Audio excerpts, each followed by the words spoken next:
E aí, pessoal do canal, tudo certo? Aqui entre uma cirurgia e outra, né? Estamos no hospital aqui gravando Café com Fertilidade. Algumas vezes a gente muda o lugar onde a gente tá, porque tem que gravar a hora que dá, né? O pessoal de mídias, a Bruna fica atrás de mim. A gente tem que gravar a hora que dá.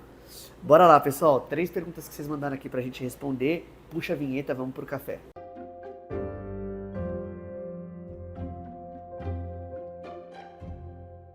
Primeira pergunta, pessoal, que é o seguinte: grávida pode tomar Nolotil?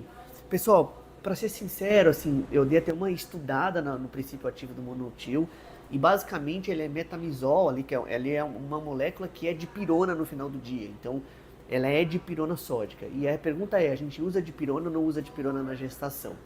Vou te dizer, gente, que poucos estudos existem sobre esses remédios que não são exatamente os que a gente usa. A dipirona a gente pode usar na gestação, a gente usa no meio da gestação. A classe não é tão clara, né? Tem algumas, no começo da gestação ela é classe C, né? No meio ela muda um pouco a classe, mas não é o principal analgésico que a gente usa na gestação.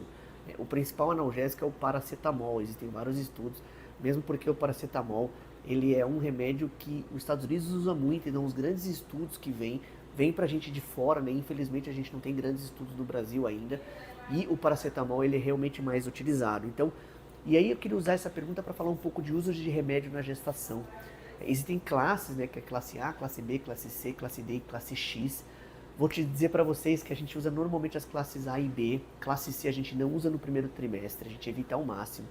E a gente só usa pelo custo-benefício. E essas classes são, assim, classes de estudos que já foram feitos em humanos, que não viram alteração na gravidez. Vou dizer de novo, vou reforçar para vocês, existem poucos estudos na gestação em remédios muito específicos. Por quê? Porque é um nicho de mercado, né, pequeno, e os estudos são muito caros. Então, normalmente a indústria prefere fazer estudos de pessoas que não estão nessa fase, né, da gestação propriamente dita. Então a gente usa normalmente classe A, classe B. O classe B existem estudos em animais normalmente que não mostraram resultado ruim, então a gente usa em gestação. E o classe C basicamente são os remédios que a gente evita, que já mostraram alguma dificuldade, principalmente ali no primeiro trimestre, então a gente não usa no primeiro trimestre, beleza? Mas como que eu quero resumir isso? E o D e o X, assim, eles sabidamente causam problema no feto, a gente não usa de forma nenhuma. Só que assim, toda vez que você for tomar um remédio novo, conversa com o seu obstetra, pergunta, porque os remédios mudam muito de classificação o tempo inteiro, então tem que ficar de olho, beleza? Vamos para a segunda pergunta de hoje, que é a seguinte: se eu esquecer de tomar um dia a pílula, ela escreveu pérola aqui, mas acho que é pílula, tem risco de engravidar mesmo assim ou dá para compensar? Pessoal, essa pergunta é muito boa. Inclusive eu gravei um vídeo no canal, 10 dicas de uso de contraceptivo, que são dicas importantes para vocês acompanharem o que fazer quando você erra a pílula. Basicamente a primeira coisa a fazer é, se você esqueceu um dia, sim, a taxa de sucesso da pílula cai, né? Existem gráficos que mostram taxa de sucesso e quase todas as taxas calculadas são feitas de pessoas que tomam exatamente no mesmo horário, no mesmo, são que a gente brinca na medicina de pessoas perfeitas, né? Pessoas que estão em estudos que são altamente controlados.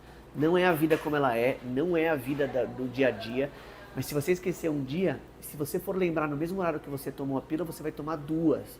Você sim, normalmente você resgata o ciclo, você continua bloqueada. Se você lembrou no meio do dia, não no horário que você foi tomar a sua pílula, você toma a hora que você lembrou. Quanto mais precoce, melhor. Mas normalmente você não pensa nisso no meio do dia, né? Você só lembra quando você vai tomar a sua próxima pílula e você viu que você não tomou anterior, você toma duas. Se você esquecer 2 dias, pessoal, aí provavelmente você vai perder o bloqueio do ciclo e esse é um risco muito alto de você engravidar. No primeiro esquecimento, na primeira pílula, você já perde um pouco de eficácia da pílula, isso é verdade. Mas se você esquecer duas, aí não, aí você realmente está correndo um risco muito alto e você deve se preocupar, usar preservativo. A minha dica, gente, quem toma contraceptivo não quer engravidar. Então, se você esquecer uma pílula no meio, esse mês é um mês que você vai se preocupar, né? Usa um preservativo e aí você tá tranquila, beleza? Terceira pergunta de hoje é da Paloma Arruda.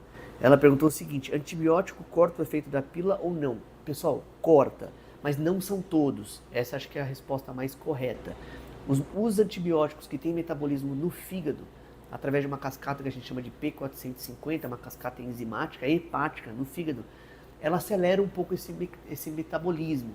E sim, ele corta um pouquinho o efeito da pílula. Só que ele corta muito pouco, pessoal. Então, não é qualquer antibiótico. O que a gente fala é que a própria infecção que a pessoa está tratando com o antibiótico também corta o efeito da pílula. porque muda a temperatura do corpo, muda a farmacocinética. Então, pessoal, o que que a gente fala? Pílula é muito importante, todas as coisas podem mudar, uma diarreia pode mudar, um vômito pode mudar, tudo isso muda. Então, o que fazer? Só que esses riscos são muito pequenos, na verdade, da contracepção. Então é ficar atento, alguma coisa está diferente, você está vivendo vida normal, você está protegido e está tudo certo. Aconteceu alguma coisa diferente, pegou alguma infecção, algum antibiótico, alguma coisa, esse mês é o mês que você vai tomar uma preocupação adicional. E no final do dia, gente, quando a gente fala de contracepção, o ginecologista ele sempre quer proteger a paciente. E aí as dicas sempre no final é se proteja, né? Se você puder usar 2 métodos contraceptivos é o ideal. Eu sei que isso não é frequente, né? Já que você está tomando pílula, o parceiro normalmente não usa preservativo, mas se você tiver qualquer problema no meio, adicionar um outro método talvez seja bem interessante. Beleza? Pessoal, se você tem dúvida, manda pergunta aqui pra gente. Se você quiser, manda por áudio também, porque a gente põe aqui no Café com Fertilidade. Se eu não me engano, a gente já gravou quase 200 episódios do Café, eu já perdi um pouquinho a conta. Mas manda as perguntas que a gente responde aqui pra vocês. Vejo vocês aí nos próximos vídeos. Ah, e eu vou colocar na descrição quais são as perguntas. Muita gente tá falando isso pra gente. Ela só quer clicar ali para perguntas específicas. Então, manda que a gente escreve.